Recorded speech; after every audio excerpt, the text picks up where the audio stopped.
Hace años el matemático Pitágoras descubrió un hecho asombroso sobre triángulos. Si el triángulo tiene un ángulo recto, es decir, de 90 grados, y pones un cuadrado sobre cada uno de sus lados, entonces el cuadrado más grande tiene exactamente la misma área que los otros dos cuadrados juntos. Al lado más largo del triángulo se le llama hipotenusa y a los lados más pequeños catetos. Una definición más formal es: en un triángulo rectángulo, el cuadrado de la hipotenusa es igual a la suma de los cuadrados de los catetos. Por ejemplo, en la figura, el cuadrado de A más el cuadrado de B es igual al cuadrado de C. ¿Por qué es útil esto? Si sabemos las longitudes de dos lados de un triángulo con un ángulo recto, el teorema de Pitágoras nos ayuda a encontrar la longitud del tercer lado. Este teorema sirvió a los egipcios ya en la antigüedad para poder trazar ángulos rectos cuando no existían las escuadras y poder así trabajar sobre mediciones en las crecientes del río Nilo. Y actualmente, todo depende de lo que realices en tu vida. Hay cosas para las cuales es suficiente saber leer y escribir nada más, y hay muchas otras para las cuales el teorema de Pitágoras puede serte muy útil. Por ejemplo, si tienes que construir una escalera, puedes calcular el largo de la misma sabiendo las dimensiones del lugar donde tienes que instalarla. El teorema de Pitágoras sirve para resolver una multitud de problemas, por ejemplo, de cálculo de distancias en el plano en los mapas. Si estás programando un juego y quieres que dos personajes se choquen, con la ayuda del teorema de Pitágoras puedes encontrar la distancia entre los dos puntos. En general, el teorema de Pitágoras se puede utilizar para hallar longitudes en donde intervienen triángulos rectángulos. Es una de las relaciones matemáticas más importantes dentro de la aritmética, el álgebra y la geometría por sus diversas aplicaciones en la determinación de distancias, alturas y áreas de terrenos y superficies. Sin embargo, su máxima aplicación se da en la trigonometría, ya que por medio de él podemos determinar las funciones trigonométricas de el seno, el coseno y la tangente de cualquier triángulo rectángulo. Para dar respuesta a la pregunta concreta de cómo utilizo el teorema de Pitágoras, podemos argumentar que existen dos posibilidades. La primera es cuando conocemos el valor de los catetos y nos hace falta el valor de la hipotenusa, y la otra alternativa es cuando conocemos el valor de la hipotenusa y un cateto y nos hace falta encontrar el valor del otro cateto. Por ejemplo, para nuestra primera situación, podemos hacer una asociación directa en nuestro caso con el modelo generalizado del teorema de Pitágoras. Podemos identificar que este 5 haría las veces del cateto A, este 12 hace las veces del cateto B y el valor de H es la hipotenusa C. Es importante recordar que si bien se acostumbra a utilizar las letras A, B y C, pueden ser cualquier otro tipo de letras, lo importante es identificar si se trata de catetos o de hipotenusa. La hipotenusa siempre será el lado que se encuentra frente al ángulo recto. Así que las letras pueden ser cualquiera, eso es irrelevante, lo importante es asociar con el teorema si son catetos o hipotenusa. Así que podemos aplicar nuestro teorema entonces elevando el primer cateto, es decir 5 al cuadrado, más el segundo cateto, es decir 12 al cuadrado, y esto debe ser igual a la hipotenusa elevada al cuadrado. Y aquí tenemos una pequeña ecuación que podemos resolver con un poco de álgebra. Como tenemos la hipotenusa elevada al cuadrado y lo que queremos es el valor en términos lineales, deberemos entonces aplicar la raíz cuadrada al lado derecho de la ecuación, pero el álgebra nos indica que si hacemos esto en un lado de la ecuación, para no modificar el equilibrio de la misma, deberemos aplicar lo mismo del otro lado, así que vamos a hacer precisamente la raíz cuadrada en el lado izquierdo. Si simplificamos un poco las operaciones, tendremos entonces 5 al cuadrado, eso nos da 25 más 12 al cuadrado, eso nos da 144, todo esto dentro del radical, esto es igual, y aquí del lado derecho vemos que la potencia se anula con el radical y nos queda solamente de la variable h o la h de la hipotenusa. Si continuamos nuestra simplificación, tenemos 25 más 144, eso nos da entonces 169 al interior de la raíz, esto sigue siendo h. Al aplicar la raíz cuadrada a 169 vemos entonces que sería 13, o sea, el valor de la hipotenusa para este caso es específicamente de 13 unidades.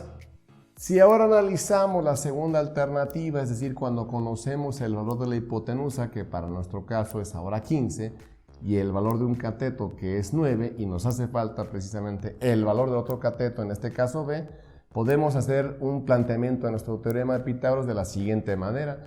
El cuadrado del primer cateto, en este caso 9 al cuadrado más el otro cateto, que en este caso es nuestra variable B a calcular, al cuadrado, debe ser igual al cuadrado de la hipotenusa, es decir, 15 elevado al cuadrado. Y como vemos, nos ha resultado una ecuación en la cual deberemos resolver para la variable B. Así que si hacemos el despeje para la variable B todavía elevado al cuadrado, podemos identificar que se queda el 15 del lado derecho elevado al cuadrado, pero este 9 elevado al cuadrado que está sumando del lado izquierdo lo vamos a pasar a restar al otro lado, quedaría entonces menos 9 elevado al cuadrado. Ahora, para conseguir la anulación de la potencia de la variable B, deberemos extraer la raíz cuadrada al igual que hace un momento para anular su efecto, pero el álgebra nos indica que si lo hacemos del lado izquierdo deberemos hacer necesariamente lo mismo del lado derecho. Así que con esto tendremos entonces el anulamiento de la potencia con la raíz y nos va a quedar solamente el valor de la variable B, de manera que si ahora efectuamos las operaciones al interior del radical tendríamos 15 elevado al cuadrado, eso nos da 225 menos 9 elevado al cuadrado, esto es igual a 81. Si simplificamos un poco más, entonces veremos que esto nos quedaría la raíz de 225 menos 81, esto nos da 144, y al aplicar la raíz de 144 obtenemos el valor de 12, así que para nuestro caso, nuestra variable B en este caso sería específicamente un valor de 12. A partir de lo anterior podemos hacer una generalización de los dos casos. Si vamos a buscar la hipotenusa, por ejemplo, siempre tendremos que aplicar la raíz cuadrada en ambos lados. Por lo tanto, el resultado invariablemente será la suma de los dos catetos elevados al cuadrado en raíz para obtener la hipotenusa. Podemos, por ejemplo, representar nuestro caso para omitir el caso de siempre necesitar utilizar los literales a, b y c, que sería que la hipotenusa va a ser la raíz cuadrada de un cateto elevado al cuadrado más el otro cateto elevado al cuadrado. Con esta situación, recordando que si son catetos se deben sumar elevados al cuadrado para aplicar la raíz y entonces obtener el valor de la hipotenusa. Si ahora analizamos el caso de conocida la hipotenusa y uno de los catetos, entonces tendríamos dos posibilidades. Si vamos a calcular, por ejemplo, el valor del cateto A, al despejar la variable A del teorema de Pitágoras, entonces esta B pasaría a restar. Por lo tanto, nos quedaría A cuadrada igual a C cuadrada menos B cuadrada. Si aplicamos entonces la raíz cuadrada a toda la ecuación para eliminar la potencia del valor de A, entonces nos va a quedar A igual a raíz de C cuadrada menos B cuadrada. En cambio, si vamos a despejar, por ejemplo, o a buscar el valor de la literal B, tendríamos un caso relativamente similar, puesto que A ahora pasaría a restar y nos va a quedar B cuadrada es igual a C cuadrada menos A cuadrada, y al aplicar la raíz cuadrada a toda la ecuación, quedaría entonces el valor de B como la raíz de C cuadrada menos A cuadrada. Lo que podemos notar en común es que invariablemente si vamos a buscar cualquiera de los catetos será igual a la raíz cuadrada de la hipotenusa menos el cuadrado del cateto que sí conocemos. O sea, el cateto a calcular sería entonces igual al cuadrado de la hipotenusa menos el cuadrado del cateto que sí conocemos. Y con estos dos casos podemos aplicar la generalización para cualquiera que sea la circunstancia en la que tengamos que usar el teorema de Pitágoras. Conocidos los dos catetos, entonces habrá que sumar los cuadrados de los catetos para calcular la hipotenusa. Y cuando vamos a calcular cualquier cateto, al cuadrado de la hipotenusa le restamos el cuadrado del otro cateto para aplicar la raíz cuadrada, y con esto estamos en condiciones de generalizar el caso del teorema de Pitágoras para cualquier circunstancia en cualquier tipo de problema. Por ejemplo, en el siguiente ejercicio se nos dice que dado los valores de los siguientes catetos, calcular el valor de la hipotenusa. Así tendremos, por ejemplo, en este inciso A un cateto que es igual a 5 y otro cateto que es igual a 2. Como para calcular la hipotenusa se van a sumar los cuadrados, es irrelevante el orden en que se coloquen. Así que, por ejemplo, para el primer caso del inciso A tendremos que el valor de la hipotenusa será igual al cuadrado del primer cateto, es decir, 5 al cuadrado, más el cuadrado del segundo cateto, es decir, 12 al cuadrado. Si hacemos las operaciones tendremos entonces lo siguiente, 5 al cuadrado, eso nos resulta en 25, más 12 al cuadrado, eso nos da 144. Así que si sumamos ambos valores, 25 y 144, nos resulta en 169. Así que finalmente al aplicar la raíz cuadrada de 169, eso nos da una hipotenusa de 13 unidades para el primer inciso. Para el inciso B tendremos lo siguiente, este 25 hará las veces de uno de los catetos y 18 será el otro cateto, así que si aplicamos nuestro teorema de Pitágoras para calcular la hipotenusa, tendremos que sacar la raíz cuadrada del primer cateto, es decir, 25 elevado al cuadrado más 18, es decir, el otro cateto también elevado al cuadrado. Si continuamos la simplificación de las operaciones, tendremos entonces la raíz de 25 al cuadrado, que son 625, más la raíz de 18 al cuadrado, es decir, 324. Si hacemos la suma al interior del radical, tendremos entonces raíz de 949. Y después de aplicar la raíz a 949, tenemos 30.806 como resultado para el valor de esta hipotenusa. Si ahora procedemos para el inciso C, donde 3.5 es uno de los catetos y 2.4 es el valor del otro cateto, tendremos entonces lo siguiente. La raíz cuadrada del primer cateto, es decir, 3.5 elevado al cuadrado más el segundo cateto, es decir, 2.4, esto elevado al cuadrado. Si hacemos operaciones, entonces tendremos lo siguiente. 3.5 al cuadrado es 12.25 más, ahora 2.4 elevado al cuadrado es 5.76. Si ahora hacemos las sumas al interior del radical, tendremos entonces que sería la raíz cuadrada de 18.01 y finalmente al aplicar la raíz cuadrada a 18.01 vemos que tendríamos 4.24 unidades. Podemos aproximar con más decimales, pero con esto podemos considerar como resuelto el ejercicio. En este siguiente ejercicio nos dice que dados el valor de la hipotenusa y un cateto, calcular el otro cateto. Es decir, el primer valor será la hipotenusa y el segundo valor será el cateto conocido.